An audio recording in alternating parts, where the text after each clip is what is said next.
একটা চিঠি এসেছে।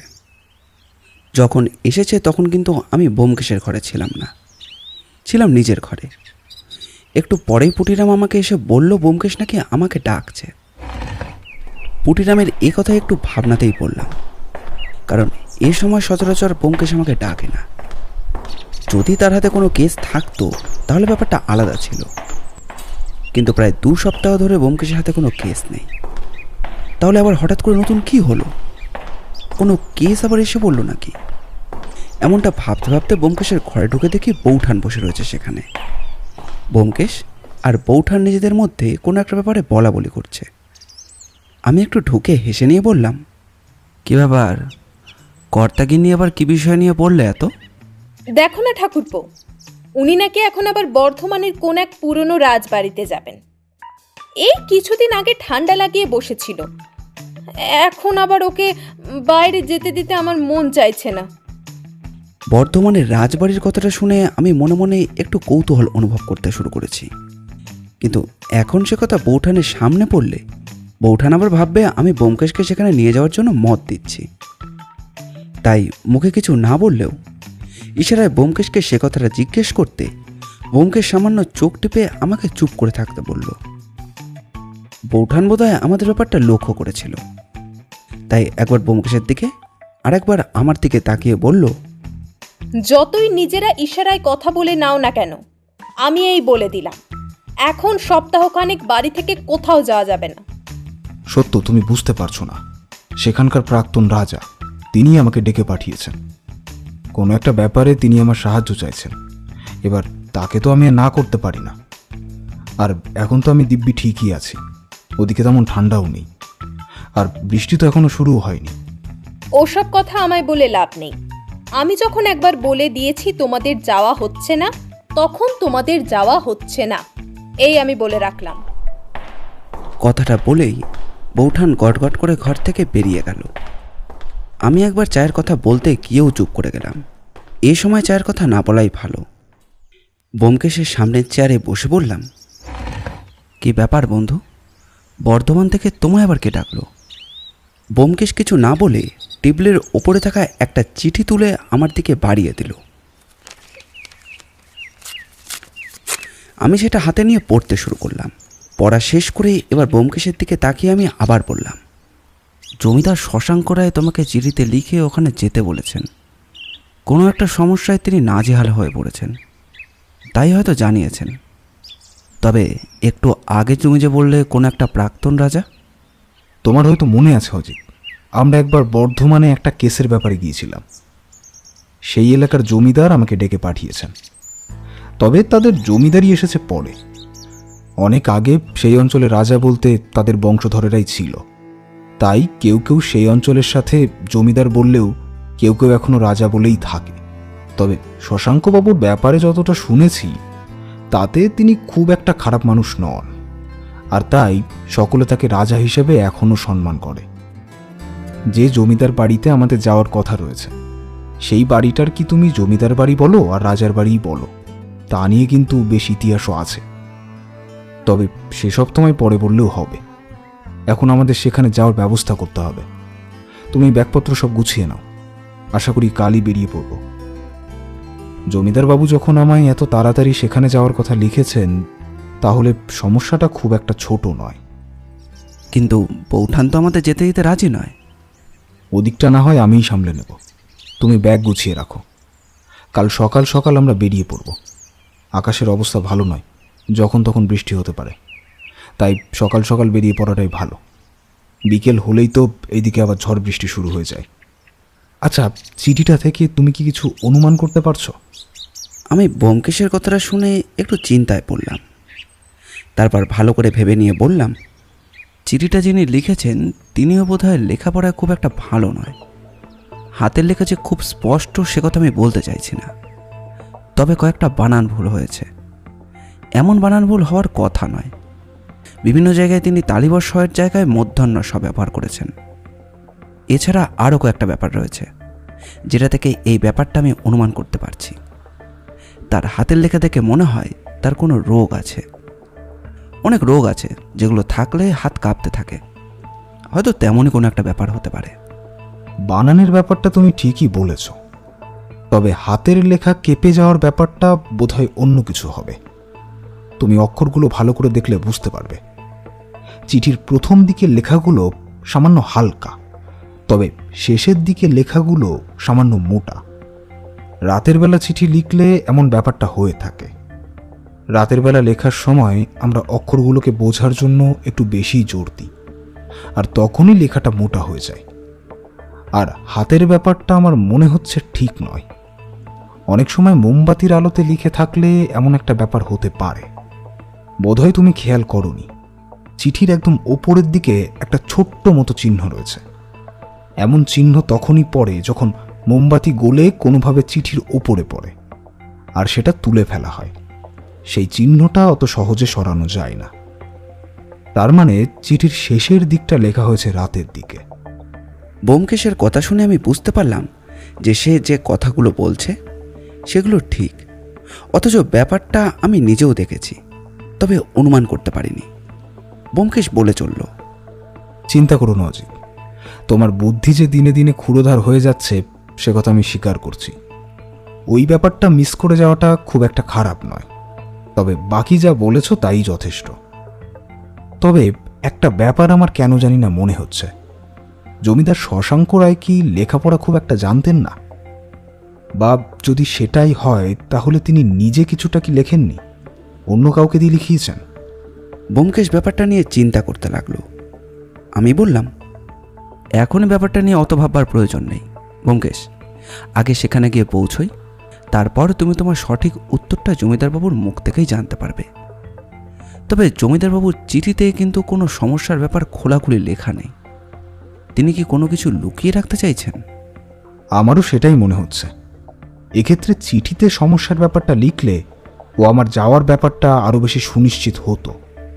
তবে তিনি সেটা যখন লেখেননি তখন নিশ্চয়ই কোনো একটা কারণ রয়েছে অজিত। আর কথা বলে সময় নষ্ট করতে হবে না, তুমি বরং তৈরি হয়ে নাও, আমায় একবার বেরোতে হবে। তুমি এখন আবার কোথায় চললে? ব্যোমকেশ দরজা দিয়ে বাইরে যেতে যেতে বলল, ভেবো না, ঘণ্টাখানেকের মধ্যেই ফিরে আসবো। পরদিন সকালে যথাসময়ে আমরা বাড়ি থেকে বেরিয়ে পড়লাম। বেরিয়ে যাওয়ার আগে বৌঠানের মুখটা একটু থমথমে বলে মনে হলো।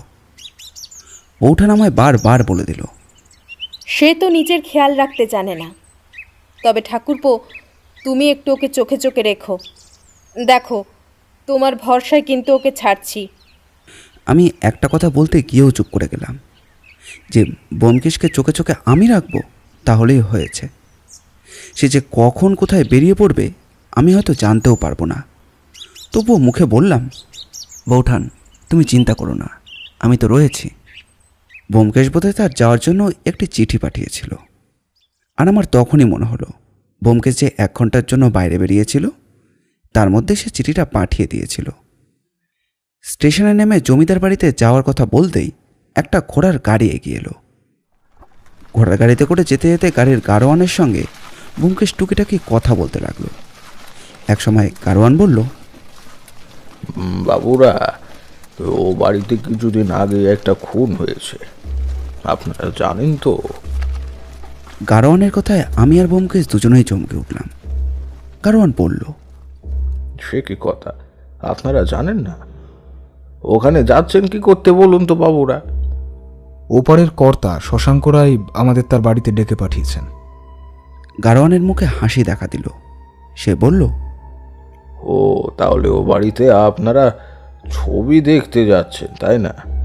হ্যাঁ, বাড়িতে অনেক ছবি রয়েছে, সেই ছবিগুলোর দাম নাকি শুনেছি প্রচুর। এই তথ্যটা আমাদের জানা ছিল না। নতুন করে একটা তথ্য পাওয়া গেল। তবে তার সাথে এটাও জানা গেল যে বাড়িতে একটা খুন হয়েছে। ব্যোমকেশ আরও কিছু জানার জন্য বলল, তুমি কি জানো ওই বাড়িতে কার খুন হয়েছে? আর সে ব্যাপারে আর কিছু জানা গেছে? গাড়োয়ান মাথা নেড়ে বলল, ওই জমিদার বাবুর ছেলে বিদেশে থাকতো বাবু, এই দেশে এসেছিল, তার সাথে এক বন্ধু এসেছিল। কিছুদিন আগে তার ওই বন্ধুর খুন হয়েছে, তবে এখনো পর্যন্ত কাউকে পুলিশ খুঁজে বার করতে পারেনি। তবে শুনেছি নাকি খোঁজ খবর চলছে। আর এই বাড়ি থেকে একটা ছবিও নাকি হারিয়ে গিয়েছে। ব্যোমকেশ আর কিছু প্রশ্ন করলো না, চুপ করে রইল। আমরা যথাসময়ে জমিদার বাড়ির কাছে এসে পৌঁছলাম। ব্যোমকেশ গাড়ির ভাড়া মিটিয়ে দিয়ে দরজার কাছে যেতেই দারোয়ান সামনে এসে সেলাম ঠুকলো। তারপর বলল, বাবু, আপনারা কি কলকাতা থেকে আসছেন? ব্যোমকেশ মাথা নাড়িয়ে সম্মতি জানাতেই সে আবার বলল, বড়বাবু আপনাদের কথা বলেই রেখেছে, আপনারা আসুন, আমি ভেতরে গিয়ে খবর দিই। আমরা যে গেটটা দিয়ে ঢুকলাম সেটা রাজবাড়ির গেট বললে বোধহয় ভুল বলা হবে না। গেট পেরিয়ে সোজা রাস্তা গিয়ে উঠেছে বাড়ির বারান্দা পর্যন্ত। বাড়িটা এখান থেকে যতটা দেখা যায় তাতে মনে হয় 3 তলা হবে। 2 তলাতেই বড় ব্যালকনি রয়েছে। বাড়ির সামনের দিকে বড় বাগান, তবে সেসব বাগান এখন কেমন যেন অপরিচ্ছন্ন রয়েছে। বাড়ির চারপাশটা উঁচু পাঁচিল দিয়ে ঘেরা। তাছাড়া এখানে ওখানে কালো শ্যাওলাও জমেছে। বাগানের মাঝখান দিয়ে জমিদার বাড়ির দিকে এগোতে এগোতে ব্যোমকেশ বলল, এক সময় এই বাড়িতে অনেক মানুষেরই হইহুল্লোড় ছিল, যে এখন দেখো কেমন শ্মশানের মতো হয়ে গেছে। এই বাড়ির জমিদার মৃগাঙ্ক রায়ের আমলে এই বাড়িটা রমরমা ছিল। তবে তাদের বাড়ির ছবির কথা আমি আগেই শুনেছি। সেই ছবি দেখতে নাকি বহু দূর থেকে লোকেরা এই বাড়িতে আসে। আমাদের সেই ছবিটা দেখার সৌভাগ্য হবে। তবে ছবি চুরির ব্যাপারটা, তাহলে কি ওই কারণেই জমিদারবাবু আমাদেরকে ডেকে পাঠিয়েছেন? ব্যোমকেশের কথা শেষ হওয়ার আগেই বাড়ির বারান্দায় একটি লোককে দেখা গেল। তার কাঁধের উপর একটি গামছা দেখে মনে হয় কাজের লোক গোছের কেউ একটা হবে। সে এগিয়ে এসে আমাদের সামনে দাঁড়িয়ে আমাদের নমস্কার করে বলল, নমস্কার বাবুরা, আপনাদের ঘরের ব্যবস্থা সব করে দিয়ে এসেছি। আসুন, হাত মুখ ধুয়ে একটু বিশ্রাম নিয়ে নিন। খাবার আপনাদের ঘরেই দেওয়া হবে। তারপর না হয় আপনারা জমিদার বাবুর সাথে দেখা করে নেবেন ক্ষণ। সে আমাদের অনিচ্ছা সত্ত্বেও আমাদের ব্যাগপত্র হাতে করে নিয়ে আমাদের নিয়ে দোতলার একটি ঘরের কাছে গিয়ে দাঁড়ালো। তারপর ঘরের দরজাটা খুলে ভেতরে ব্যাগপত্র রেখে আমাদের ঘর দেখিয়ে দিল। লোকটা বেরিয়ে যাওয়ার আগেই ব্যোমকেশ বলল, জমিদার শশাঙ্ক রায় কোথায় আছেন বলতে পারবেন? আর আপনাদের বাড়িতে যে খুনটা হয়েছে সেই ব্যাপারে পুলিশ কিছু করতে পারেনি? সবই কপাল বাবু, সবই কপাল। ছোট দাদা বাবুর বন্ধু এলো এ বাড়িতে ছবিগুলোকে দেখবে বলে, আর কোথা থেকে কি হয়ে গেল দেখলেই তো পাচ্ছেন। মৃতদেহ কোথায় পাওয়া গিয়েছিল? ছবির ঘরের দরজার ঠিক বাইরে ছোটবাবুর বন্ধুকে পড়ে থাকতে দেখা গিয়েছিল। মাথায় কিছু একটা দিয়ে আঘাত করা হয়েছে, আর ঘরের ভিতর থেকে একটা ছবিও চুরি হয়ে গেছে। ব্যোমকেশ আর কিছু বলল না। লোকটা চলে গেল একটু পরেই। আমাদের খাবার দেওয়া হলো। খাওয়া দাওয়া সেরে বিছানায় শুয়ে আমরা বিশ্রাম নিচ্ছি। এমন সময় মাধব এসে বলল, আসুন বাবুরা, বড় দাদাবাবু আপনাদের সাথে একটু দেখা করতে চান। মাধবের সাথে আমরা ঘর থেকে বেরিয়ে এসেছি। এমন সময় দোতলায় ব্যালকনিতে এক ভদ্র মহিলাকে দেখা গেল। সে আমাদের দিকে বেশ কিছুক্ষণ তাকিয়ে রয়েছে দেখে মাধব নিজেই বলল, ওনারা কলকাতা থেকে এসেছেন বাবুর ছবি দেখবেন বলে।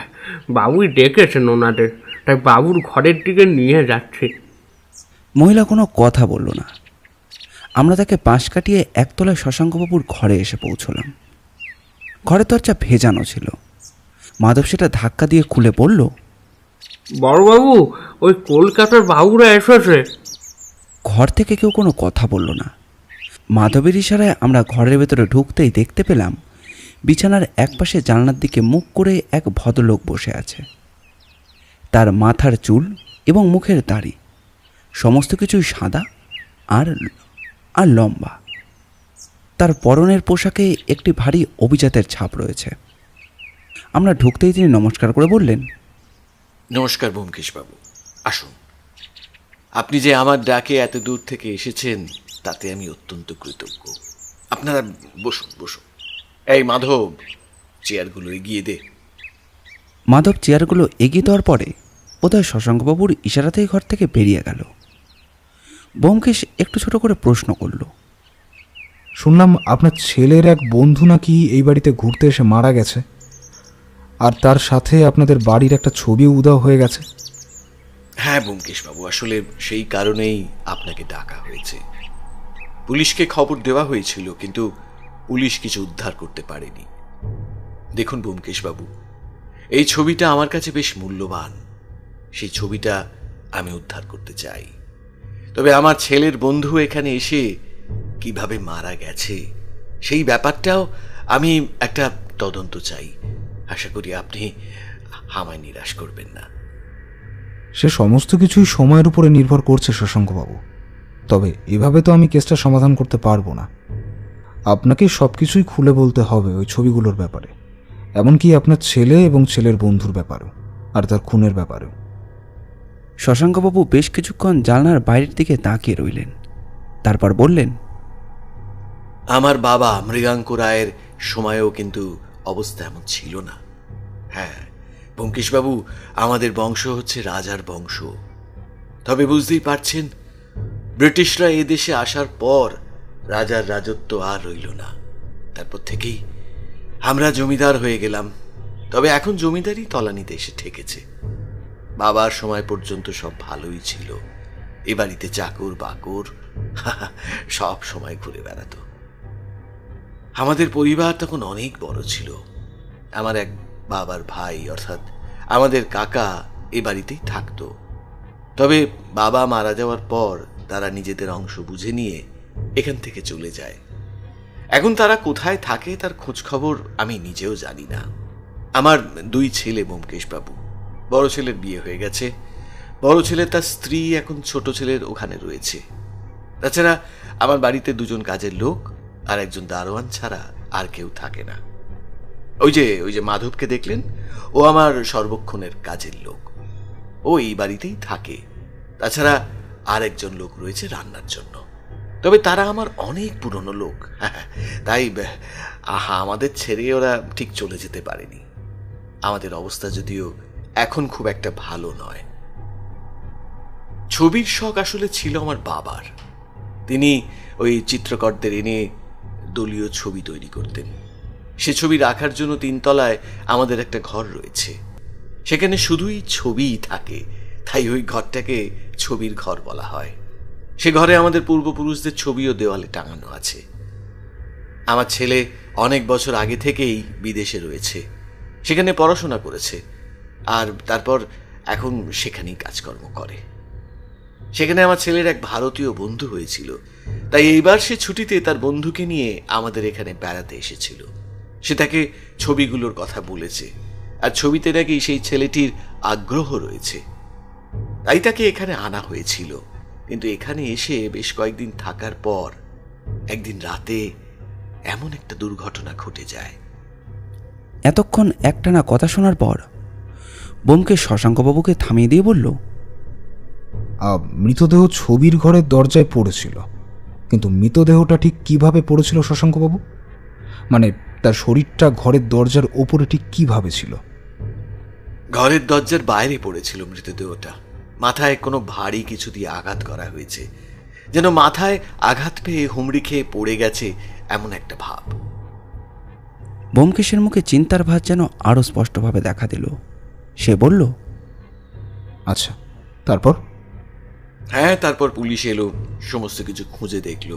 তখন কিন্তু আমরা বুঝতে পারিনি যে একটা ছবি চুরি হয়েছে। তারপর হঠাৎ করে আমার বড় ছেলে ব্যাপারটা দেখতে পায়। ওই ঘরের মধ্যে একটা ছবি রাখা স্ট্যান্ড খালি দেখে। ছবিটা সেখানে নেই ব্যাপারটা দেখে সেই ছবিটা ঘরের মধ্যে খোঁজাখুঁজি করা হয়, কিন্তু সেটা কোথাও খুঁজে পাওয়া যায় না। তখনই আমাদের মনে হয় বাড়িতে বোধহয় কোনোভাবে চোর এসেছিল। চোর এসে ছবিটা চুরি করে পালানোর সময় কোনোভাবে আমার ছেলের বন্ধু ওই মৃন্ময় হালদার দেখতে পায়। তখনই সে তার মাথায় আঘাত করে আর তারপর পালিয়ে যায়। প্রাথমিকভাবে এমনটাই অনুমান করা হয়, কিন্তু তারপরেই আমি আরো একটা ব্যাপার বুঝতে পারি না। আসলে ওই ছবির ঘরে আমি খুব একটা যাই না তো ব্যোমকেশবাবু, ছবি সম্পর্কে আমার তেমন আগ্রহ নেই। তবে এগুলো পারিবারিক সম্পত্তি হিসেবে আমার জন্য বড়ই মূল্যবান। তাই কি মনে হতে 3 দিন আগে একবার ওই ছবির ঘরে গেছিলাম। ছবিগুলো দেখতে দেখতে হঠাৎ করে মনে হলো একটা ছবি কেমন যেন অন্য রকম। আসলে ব্যাপারটা ঠিক কি আপনাকে আমি বোঝাতে পারবো না। ছবিগুলো আমি অনেকবার দেখেছি, তাই ব্যাপারটা আমি ধরতে পেরেছি। একটা ছবি দেখে মনে হলো সে ছবিটা একই রকম, তবে ছবিটার মধ্যে কোথায় যেন কি একটা আলাদা রয়েছে।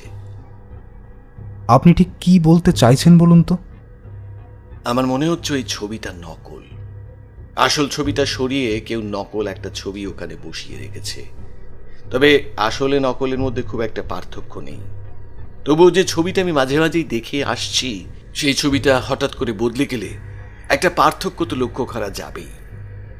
আরও একটা ব্যাপার যে এই ছবিগুলো আঁকা হয়েছিল আজ থেকে প্রায় 50 বছর আগে। তখনকার এক একটা ছবি আর এখনকার একটা আঁকা ছবির মধ্যে কিছু একটা পার্থক্য তো থাকবেই। এই কাজটা কে করতে পারে বলে আপনার মনে হয়? যে কেউ করতে পারে। ওই ঘরের দরজা তালাবন্ধ থাকলেও এই ঘরের চাবি থাকে একতলার ঘরে। সেখান থেকে চাবি নিয়ে তালা খুলে একটা ছবি সরিয়ে ফেলা খুব একটা কঠিন কাজ নয়।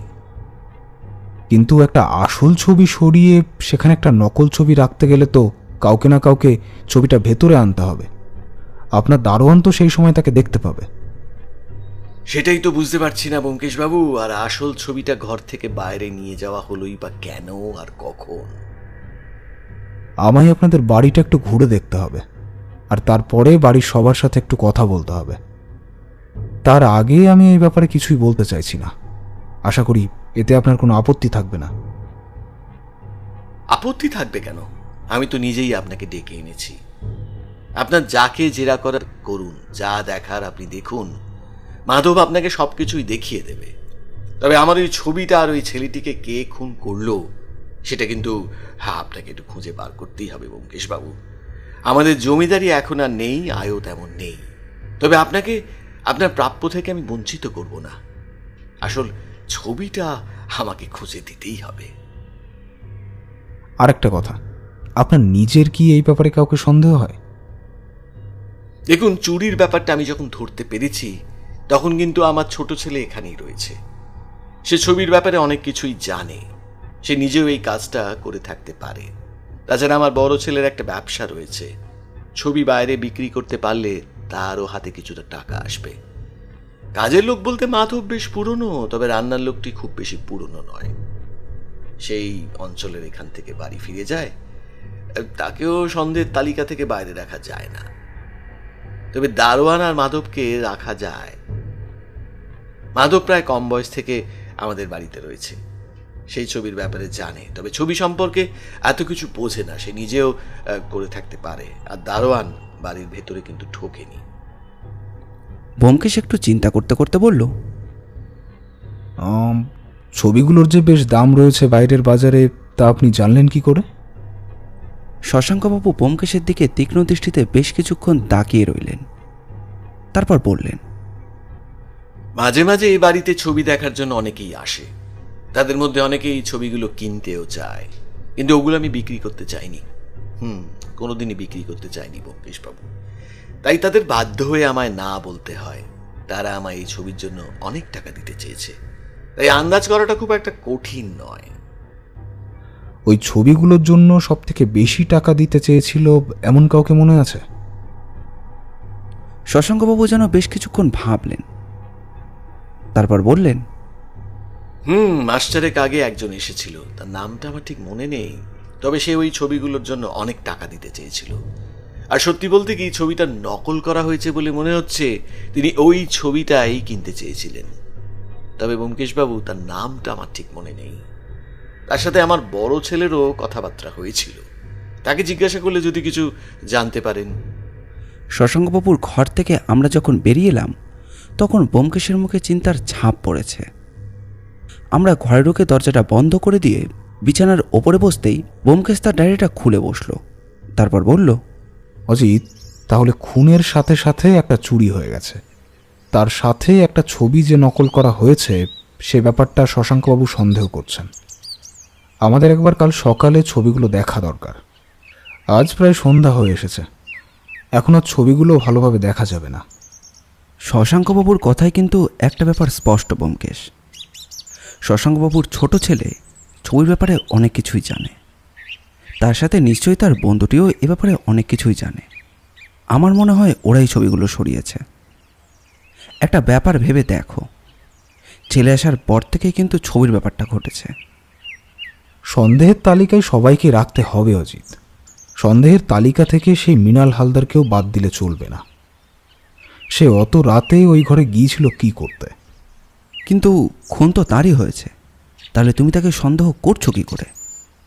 অত রাতে ওখানে যাওয়াটাই তো চিন্তায় ফেলছে অজিত। এত রাতে ওখানে সে যাবে কি করতে সেটাই তো বুঝতে পারছি না। সবার সাথে কথা বলতে হবে, তার আগে কিছুই জানা যাবে না। একটা জিনিস লক্ষ্য করে দেখেছ, বাড়ির সদর দরজা থেকে কিন্তু ব্যালকনিগুলো ভালোভাবে দেখা যায়, এমনকি ঘরের দরজাগুলোও বেশ ভালোভাবে দেখা যায়।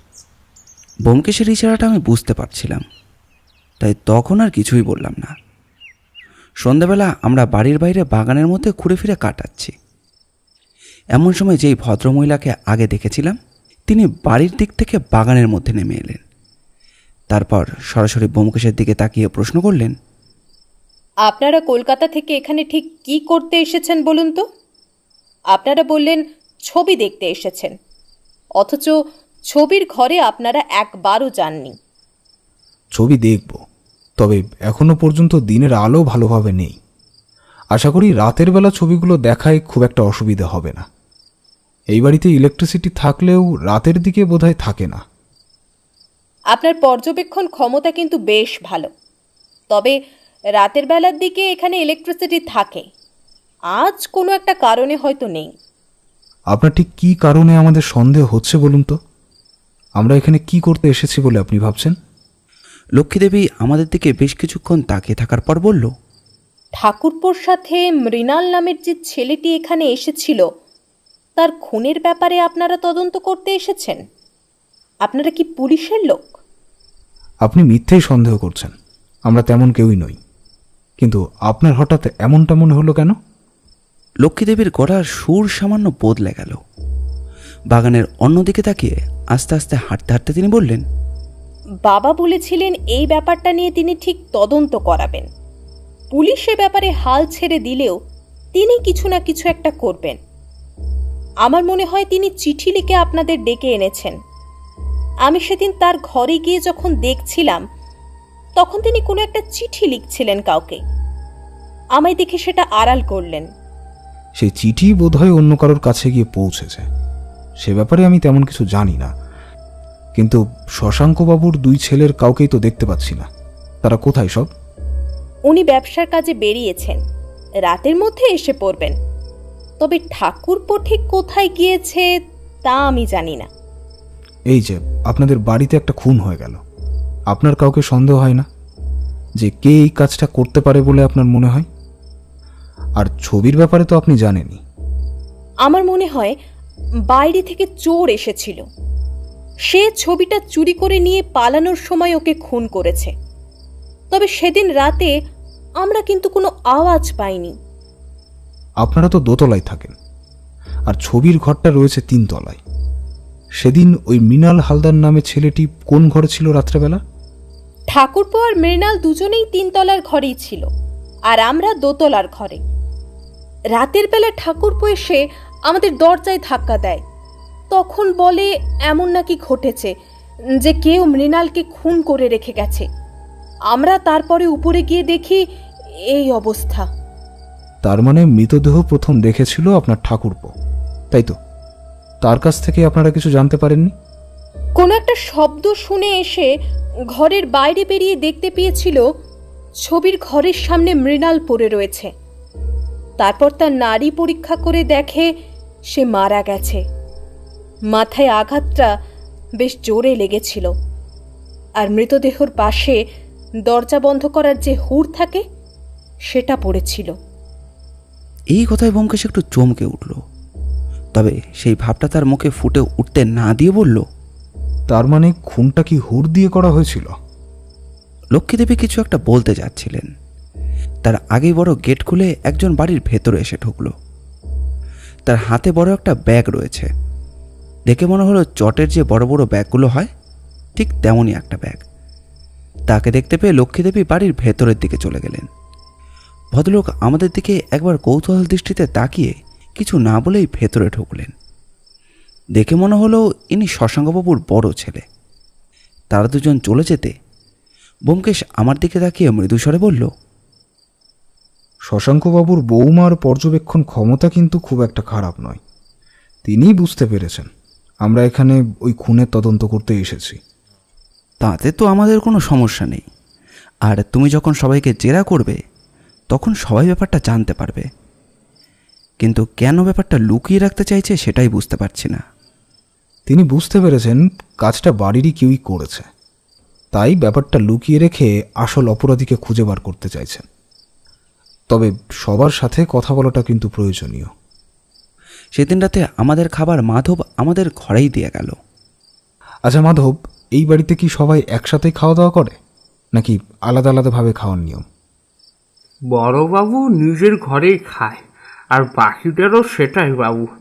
আপনাদের নিজেদের ঘরে খেতে হচ্ছে বলে কি আপনাদের কোনো অসুবিধা হচ্ছে? যখন যা লাগবে আমায় বলবেন। যখন মৃণাল হালদারের মৃতদেহ 3 তলার ছবির ঘরের কাছে পাওয়া যায় তখন তুমি কোথায় ছিলে? আমি নিচে বাবুর ঘরের পাশেই থাকি। রাত বিরেতে বাবুর কিছু দরকার হলে বাবু দরজা খুলে আমায় ডাকতে পারবেন তো, তাই সেদিন খবরটা শুনে বাবুর সাথে আমিও ওপরে গিয়েছিলাম। খবরটা আপনাকে কে দিয়েছিল? বড়বাবুর ছোট ছেলে না বড় ছেলে? বড়বাবুকে খবর দিয়েছিল বড় দিদিমণি। তার ডাক শুনে আমার ঘুম ভেঙে যায়। আমার ঘুম একটু পাতলা কিনা।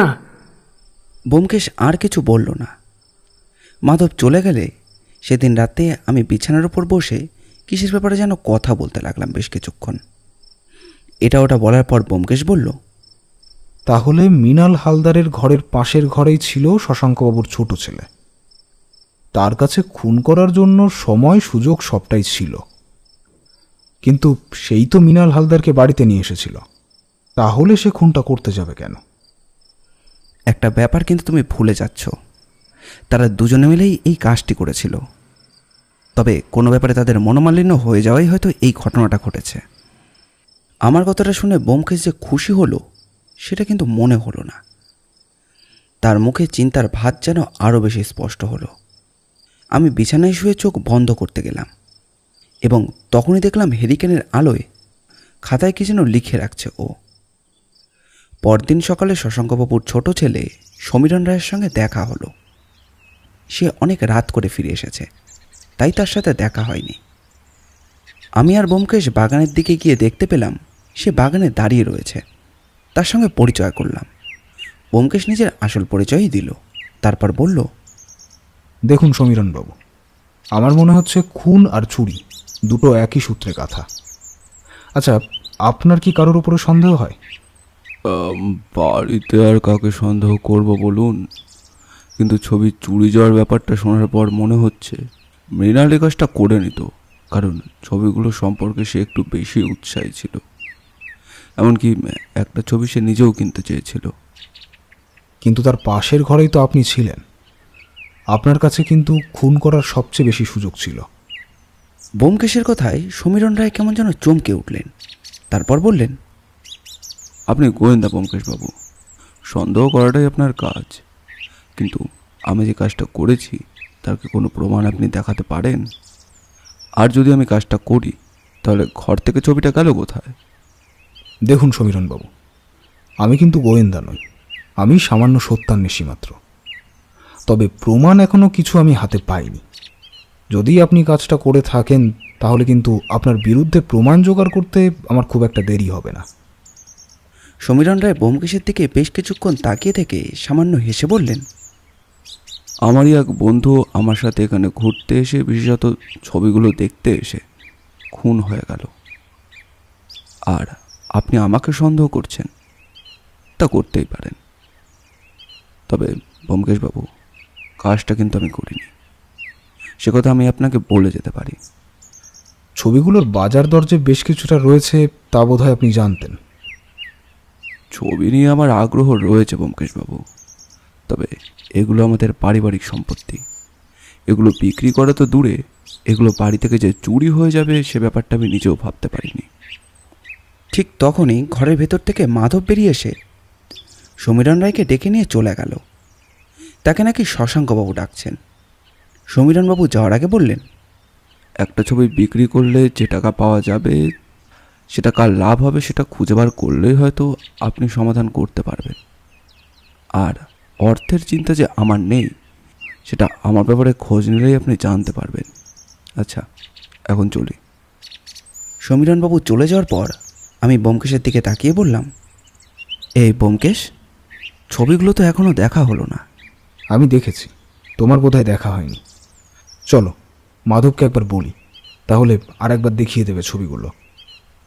বাড়ির ভেতরে ঢুকে মাধবকে বলতেই সে চাবি নিয়ে আমাদের সাথে 3 তলায় উঠে এলো। তারপর সিঁড়ির পাশে একটা নির্দিষ্ট কলের দরজা খুলে ভেতরে ঢুকলো। আমি ভেতরে ঢুকেই বুঝতে পারছিলাম ছবিগুলো আসলে কাঠের স্ট্যান্ডের ওপর বসানো রয়েছে। ছবিগুলো দেখলেই বোঝা যায় এগুলো অনেক আগে আঁকার রং করা ছবি। আঁকার ধরন আগেকার। ছবির ব্যাপারে আমি এর থেকে বেশি খুব একটা বুঝিনি, তবে ছবিগুলো দেখতে সত্যিই খুব সুন্দর। দেখতে দেখতে এগিয়ে চলেছি, এমন সময় দেখতে পেলাম একটা ছবির স্ট্যান্ড ফাঁকা। সেটা দেখে আমি বললাম, এই ছবিটাই বোধহয় চুরি গেছে, তাই না? ব্যোমকেশ কিছু বলার আগেই মাধব বলল, বাবুরা, এই ছবিটা অনেকেই কিনতে চেয়েছিল। সেই শেষবার যখন একজন ছবি কিনতে এলো, তার এই ছবিটা নাকি ভীষণ পছন্দ হয়েছিল। অনেক টাকা দিতেও সে চেয়েছিল, কিন্তু বড় দাদাবাবু কিছুতেই ছবিটা দিতে চাননি। তবে বড় দাদাবাবু একটু মত ছিল। যখন সেই লোকটি এখানে এসেছিল তখন তোমার ছোট দাদাবাবু এখানে ছিলেন? হ্যাঁ, তখন তো মাত্র 2 দিন হয়েছে ছোট দাদাবাবু দেশে ফিরেছেন, আর তার সাথে তার সেই বন্ধু। ব্যোমকেশ আর কিছু বলল না, ঘরের মধ্যে ঘুরতে ঘুরতে ছবিগুলো দেখে চলল। আমি একটা ছবি খুঁজে চলেছিলাম, যেটা দেখে শশাঙ্কবাবু বলেছেন সেই ছবিটা নকল, কিন্তু তেমন দেখে কিছুই মনে হলো না। ছবির ঘরে সমস্ত কিছু দেখা হয়ে গেলে আমরা আবার নিজেদের ঘরে ফিরে এলাম। সেদিন বিকেলেই আমাদের দেখা হয়ে গেল শশাঙ্কবাবুর বড় ছেলের সঙ্গে। শশধর রায় কয়েকদিনের জন্য বাইরে ছিলেন। আমরা এসেছি এই খবরটা শুনতে পেয়ে তিনি তাড়াতাড়ি আমাদের সঙ্গে দেখা করতে এলেন। ব্যোমকেশবাবু, ভেতরে আসতে পারি কি? হ্যাঁ হ্যাঁ, শশধরবাবু আসুন, এই আপনার জন্যই তো অপেক্ষা করছি। বাবা মনে করেছেন ছবিটা যে চুরি করেছে সে হয়তো আবার আসবে, তাই আপনাদের ডেকে পাঠিয়েছে। আপনি বলুন যে একবার ছবি চুরি হয়ে গেলে যাওয়ার সময় একটা খুন করে গেছে খুনি, সে কি আর বাড়িতে ফিরে আসবে? আপনার কি মনে হয়? তার মানে আপনি মনে করছেন ছবিটা বাইরের কেউই চুরি করেছে, আর খুনটাও সেই করেছে? তাছাড়া আর কে খুন করবে বলুন তো? 3 তলার ঘরে একমাত্র থাকতো মৃণাল আর আমার ভাই। ভাই খুনটা করতে পারবে বলে তো আমার মনে হয় না। তার চেয়েও বড় ব্যাপার আসল ছবিটা বাড়ি থেকে বার করে নিয়ে যাওয়া। ব্যোমকেশ আর শশধরবাবুর কথাবার্তা শুনে আমার বারবার মনে হচ্ছিল, একটা কথা আমার বারবার মনে হচ্ছিল, তাই সে কথাটাই বলতে গিয়েছিলাম। আপনাদের ঘরে একটা ছবি যে, কিন্তু কথাটা শেষ করার আগেই ব্যোমকেশ আমার দিকে এমনভাবে তাকালো যে কথাটা আমি শেষ করতে পারলাম না। আমার কথাটাকে ধরে নিয়ে বলল, আপনাদের ছবির ঘরের একটা ছবি যে এক ভদ্রলোক অনেক দাম দিয়ে কিনতে চেয়েছিলেন, সে কথাটা আপনি জানেন? হ্যাঁ, সেদিন তো আমি বাড়িতেই ছিলাম। ওই ভদ্রলোক একটা ছবির জন্য এত টাকা কেন দিতে চেয়েছিলেন সেটা আমি সত্যি বুঝতে পারিনি, তবে ছবিটা নিশ্চয়ই বেশ দামি হবে। ওই ছবিটা চুরি গেছে, তাই না? না না, ওই ছবিটা না, মনে হয় ওইটাই চুরি গেছে কি ঠিক বলতে পারবো না। সে ব্যাপারটা বাবা ভালো বলতে পারবেন, বাবাই তাকে ছবির ঘরে নিয়ে গিয়েছিলেন। আপনার তাহলে সন্দেহ হয় বাইরের কেউ এই কাজটা করেছে, বাড়ির কেউ নয়? হ্যাঁ ব্যোমকেশবাবু, নিজেদের ঘরের জিনিস নিজেরা কেউ চুরি করতে যাবে কেন? খুনের ব্যাপারে যে পুলিশ অফিসার তদন্ত করছিলেন তার খোঁজ আপনি দিতে পারেন? তার সাথে একটু কথা বলা প্রয়োজন ছিল। আচ্ছা, থানাটা এখান থেকে কত দূরে? খুব একটা দূরে নয়, তবে আপনি নতুন মানুষ তো আপনি চিনতে পারবেন না। বাড়ি থেকে বেরিয়ে ওই সামনের বড় রাস্তা পড়ে না, যে কোনো একটা ভাড়ার গাড়িকে বললেই সে নিয়ে চলে যাবে। ব্যোমকেশ আর কিছু বলল না। শশধরবাবু কিছুক্ষণ পর নিজের ঘরে ফিরে গেলেন। আমরা দুজন একা হতেই আমি বললাম, ব্যোমকেশ, তুমি তখন আমাকে ওভাবে থামিয়ে দিলে কেন? তুমি কি বুঝতে পারছো না অজিত? শশাঙ্কবাবু ছবি নকল করার ব্যাপারটা কাউকে বলেননি, আর তাই আমিও চাইছি না সে ব্যাপারটা কাউকে জানাতে। আসল অপরাধী সেটা জেনে গেলে সাবধান হয়ে যাবে, সেটা কি তুমি বুঝতে পারছো না? ব্যোমকেশ এই কথাটা বলতেই আমি আমার ভুলটা বুঝতে পারলাম। এক্ষুনি একটা ভুল করে বসছিলাম, আর তার জন্য একটু খারাপই লাগলো। তাই বললাম, এখন তুমি কি করবে? একবার থানায় গিয়ে খোঁজ নিতে হবে পুলিশ অফিসার এই ব্যাপারে কত দূরে এগোলেন। তবে তোমার যাওয়ার কোনো প্রয়োজন নেই, তুমি বাড়িতেই থাকবে। বাড়িতে থেকে ছবির ঘরের দিকে লক্ষ্য রাখবে, ওদিকে কে কে যায়, বুঝলে? পরদিন সকালে আমি ঘুম থেকে ওঠার আগেই ব্যোমকেশ বেরিয়ে পড়েছিল। আমি উঠে ব্যালকনিতে দাঁড়ানোর একটু পরেই মাধব এসে পড়ল। ওই তো বাবু কোথাও একটা বেরিয়ে গেলেন। আপনি দাঁড়ান, আপনার জন্য আমি চা নিয়ে আসছি। আমি বুঝতে পারলাম ব্যোমকেশ থানায় গিয়েছে, তাই নিজের মতো চা খেয়ে বাড়ির বাগানের আশেপাশে ঘুরে বেড়ালাম। ব্যোমকেশ কিন্তু ফিরে এলো সেই দুপুরের দিকে। এতক্ষণ থানায় বসে সে যে কী করছিল সেই প্রশ্ন তাকে করা বৃথা। তবুও দুপুরে খাওয়ার সময় তাকে আমি জিজ্ঞাসা করলাম, আচ্ছা ব্যোমকেশ, তুমি থানায় গিয়ে কি কিছু জানতে পারলে? আর তোমার এত সময় বা লাগলো কেন?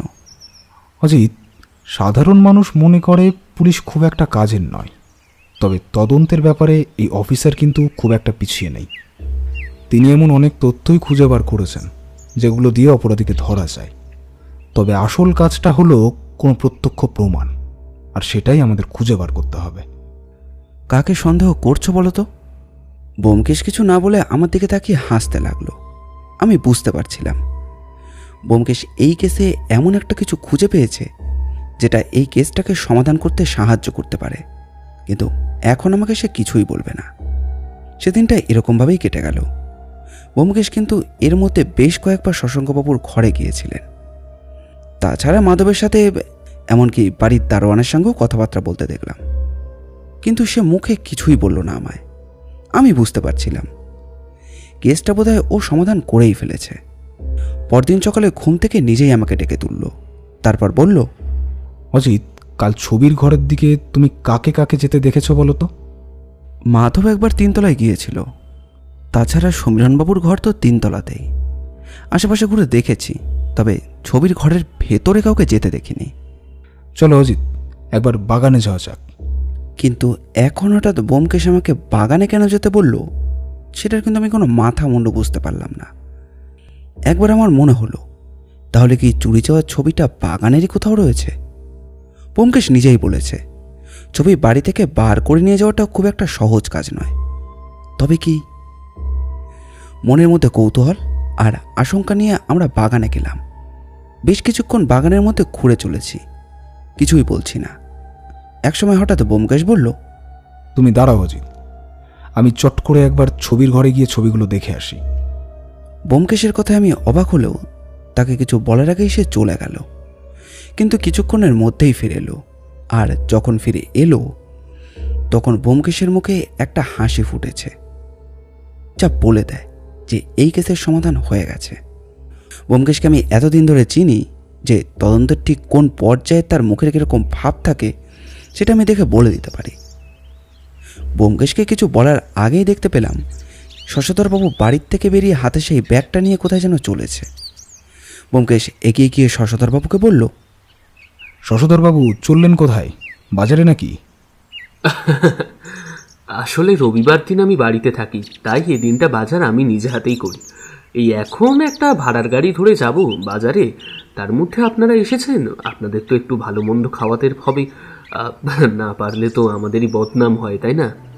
তা আপনার ওই ব্যাগের মধ্যে কি রয়েছে? নতুন একটা ছবি নাকি? ব্যোমকেশের এই কথায় শশধরবাবুর মুখটা সামান্য সময়ের মধ্যে প্রকাশ হয়ে গেল। আমি কেমন যেন চমকে উঠলাম ব্যোমকেশের এই কথা শুনে।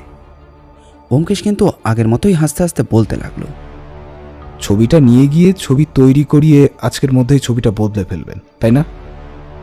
কিন্তু আপনার চিত্রকর তাড়াহুড়োই কাজ করতে গিয়ে এমন একটা কিছু ছবিতে রেখে গেছে যা দিয়ে শশাঙ্কবাবু কিন্তু ব্যাপারটা ধরে ফেলেছেন যে ছবিটা নকল। তা কত টাকায় বিক্রি করেছিলেন এই ছবিটা? হঠাৎ করেই আমরা দেখতে পেলাম বাড়ির বাইরের বড় দরজা খুলে বাড়ির ভিতরে এগিয়ে আসছেন একজন পুলিশ অফিসার আর তার সঙ্গে একজন কনস্টেবল। ব্যাপারটাতে আমি যতটা চমকে গিয়েছিলাম তার থেকেও বেশি বোধহয় চমকে গিয়েছিল শশধরবাবু।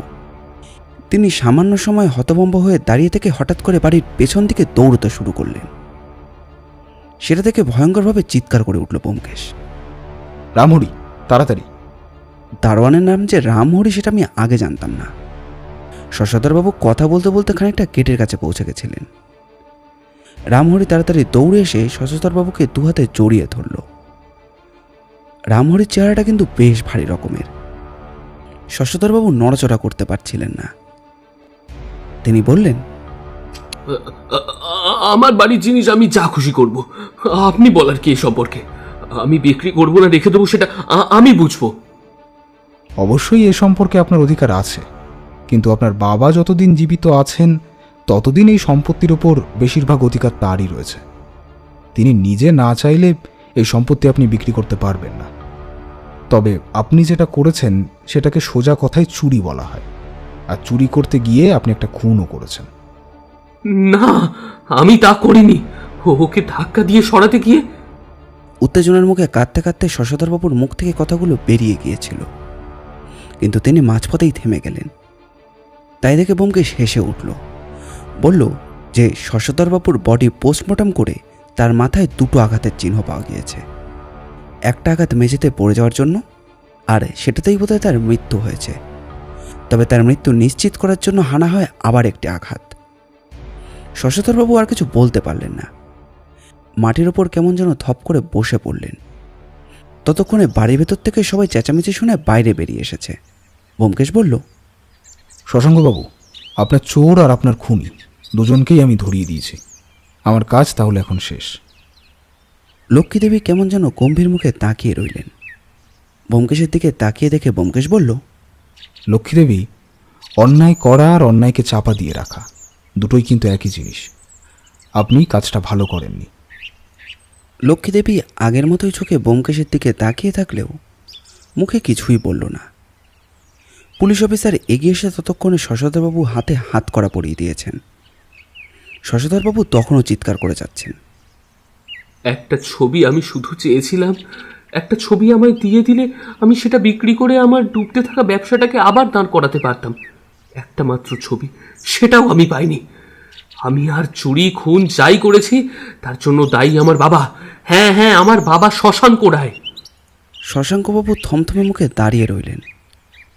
সমীরণ রায় ব্যাপারটা দেখে কেমন যেন অবাক হয়ে গিয়েছিলেন। পুলিশ অফিসার শশধরবাবুকে নিয়ে চলে গেলেন। লক্ষ্মীদেবীও তার ঘরে গিয়ে দরজা বন্ধ করলেন।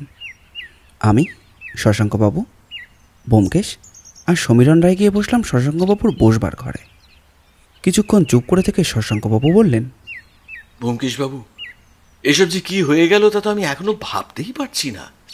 কিন্তু ব্যোমকেশবাবু, আপনি কি করে বুঝলেন যে ওই শশধরই কাজটা করেছে?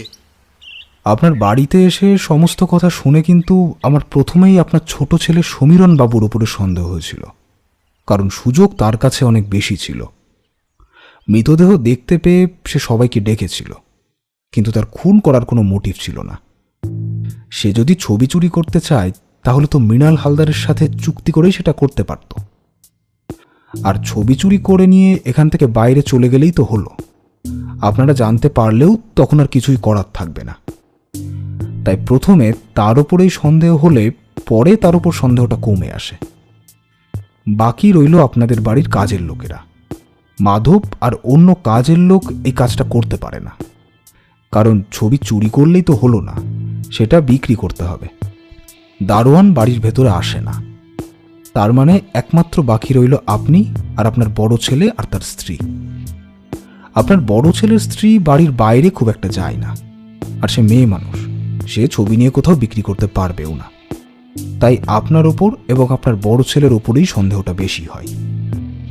আমার উপর সন্দেহ হওয়ার কারণ কি? ছবির ব্যাপারে আপনার খুব একটা আগ্রহ নেই।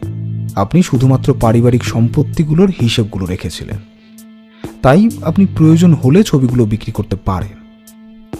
কিন্তু সেক্ষেত্রে আপনি নিজেই আপনার নকল ছবিটার কথা বলছেন।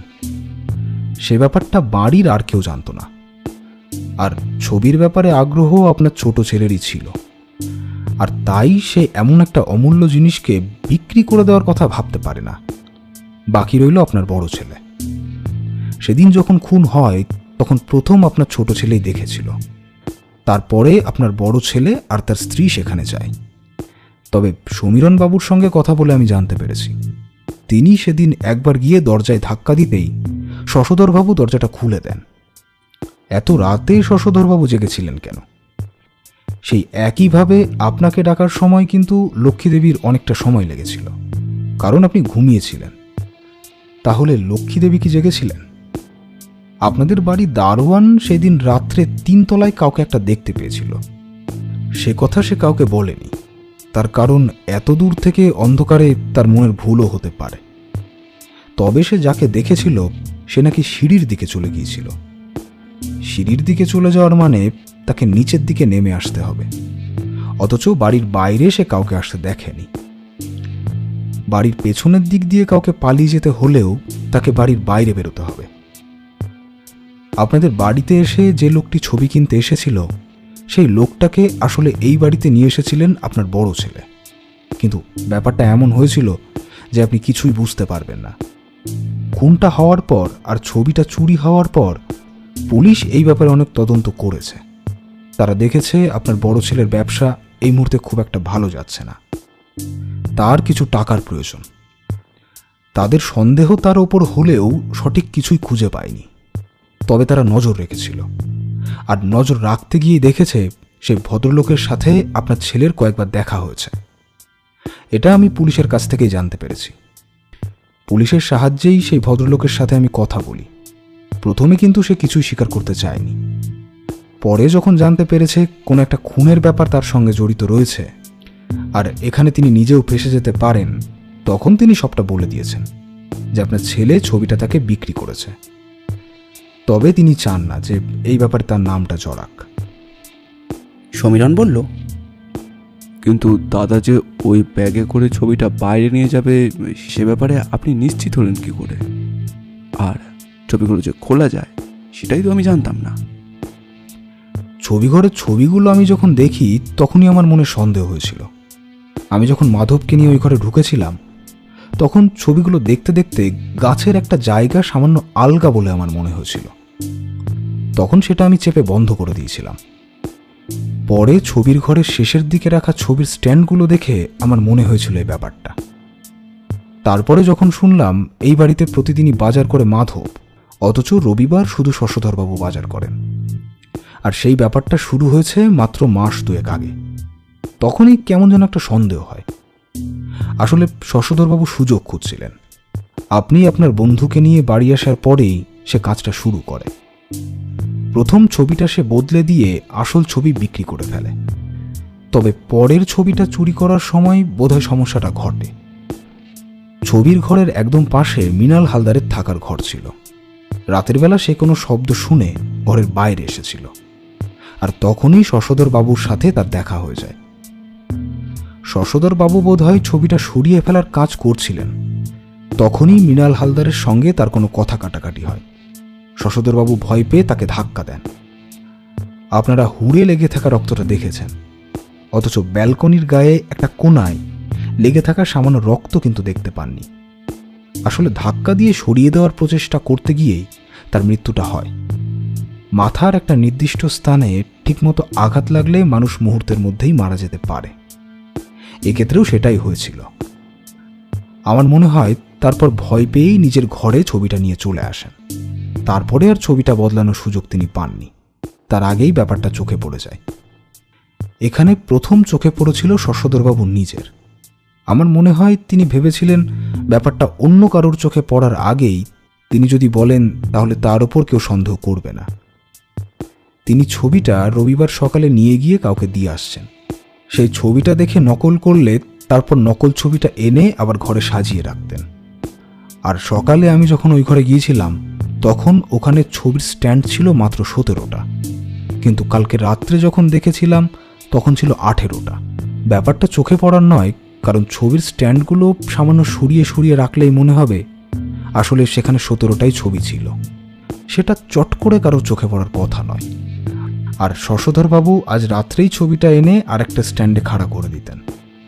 তাই একটা দিন স্ট্যান্ড কম থাকার ব্যাপারটা কারোর যে চট করে চোখে পড়বে সেটা কথা নয়। আর এই বাড়ির সবাই ওই ঘরে সবসময় ঢোকে না, তা শশধরবাবু জানতেন, কিন্তু সে সুরক্ষা হলো না। তার শুধুমাত্র রবিবারের দিন বাজারে যাওয়া এবং সেই ভদ্রলোকের কাছে ছবিটা সোমবার পৌঁছে দেওয়ার কথাতেই আমার সন্দেহ হয়েছিল। তখনই আমি ভেবেছিলাম তাকে হাতে নাতে ধরব। এরপর বাকি সবটাই আপনাদের সামনে। শশাঙ্কবাবু, এবার আপনাদের কাছ থেকে আমাদের বিদায় জানাতে হবে। শশাঙ্কবাবু দুটো চোখ কেমন যেন ভিজে ভিজে হয়ে আসছিল। যতই হোক, নিজের ছেলে বলে কথা। আমরা সেখানে অপেক্ষা না করে নিজেদের ঘরে এসে ব্যাগপত্র গুছিয়ে নিচ্ছি। এমন সময় সমীরণ রায় এসে ঘরে ঢুকলো। ব্যোমকেশবাবু, রাগের মাথায় আপনাকে যদি কিছু খারাপ কথা বলে থাকি তাহলে কিন্তু কিছু মনে করবেন না। আসলে বুঝতেই পারছেন আমার মনের অবস্থাটা। এখন বিদেশে ফিরে গিয়ে আমায় সবার কাছে জবাবদিহি করতে হবে। বিপদে পড়লে অনেক মানুষেরই মাথা ঠিক থাকে না সমীরণবাবু। আপনার কথায় আমি কিছুই মনে করিনি। আপনি তো আমার এই ব্যাপারে একটা সূত্র দিয়েছিলেন। আশা করি আপনি সন্দেহ করেছিলেন আপনার দাদাই কাজটা করেছে। আমি এ বাড়িতে আসার পর থেকেই দেখেছি দাদা মাঝে মাঝে বাবাকে ছবিগুলো বিক্রির কথা বলতো। তাই ছবি চুরির ব্যাপারে দাদাকে আমি সন্দেহ করেছিলাম, কিন্তু কিন্তু খুনটা যে সে করেছে সেটা আমি ভাবতে পারিনি। আর কিছু করার নেই সমীরণবাবু। অন্যায় যে করেছে তাকে শাস্তি পেতেই হবে। তবে মৃণালবাবু মাঝখান থেকে শুধু শুধু প্রাণটা হারালেন। তবে যা হয়ে গেছে তা ভেবে আর লাভ নেই। আপনার তো কোনো দোষ নেই। আপনি স্বচ্ছন্দে এবার বিদেশে যেতে পারেন। শশাঙ্কবাবু বাড়ি থেকে বেরিয়ে আসার সময় আমাদের সাথে গেট পর্যন্ত এলেন। তারপর ব্যোমকেশের হাতে একটা সাদা খাম ধরি দিয়ে বললেন, আপনাকে আপনার প্রাপ্য থেকে বঞ্চিত করব না বলেছিলাম। এখানে যত সামান্য রয়েছে এর থেকে বেশি আমি আর কিছুই দিতে পারলাম না ব্যোমকেশবাবু। অনেক ধন্যবাদ, অনেক অনেক ধন্যবাদ। শশাঙ্কবাবু, আমি শুধুমাত্র অর্থের জন্যই কাজ করি না। মাথা ঘামানোর মতো কেস পেলে মাঝে মাঝে বিনা পারিশ্রমিকেও আমি কাজ করে থাকি। এই ব্যাপারে আপনি খুব একটা চিন্তিত হবেন না। তবে আপনার ছবিগুলো এবারের মতো কিন্তু বেঁচে গেল। ওগুলো কিন্তু অতি সাধারণ জিনিস নয় শশাঙ্কবাবু। ওগুলোর একটু খেয়াল রাখবেন। চলি। দারোয়ান আমাদের দিকে হাসি মুখে তাকিয়ে একটি সেলাম ঠুকলো। তারপর আমরা সেখান থেকে বেরিয়ে এসে একটা ভাড়ার গাড়ি করে স্টেশনের দিকে রওনা হলাম।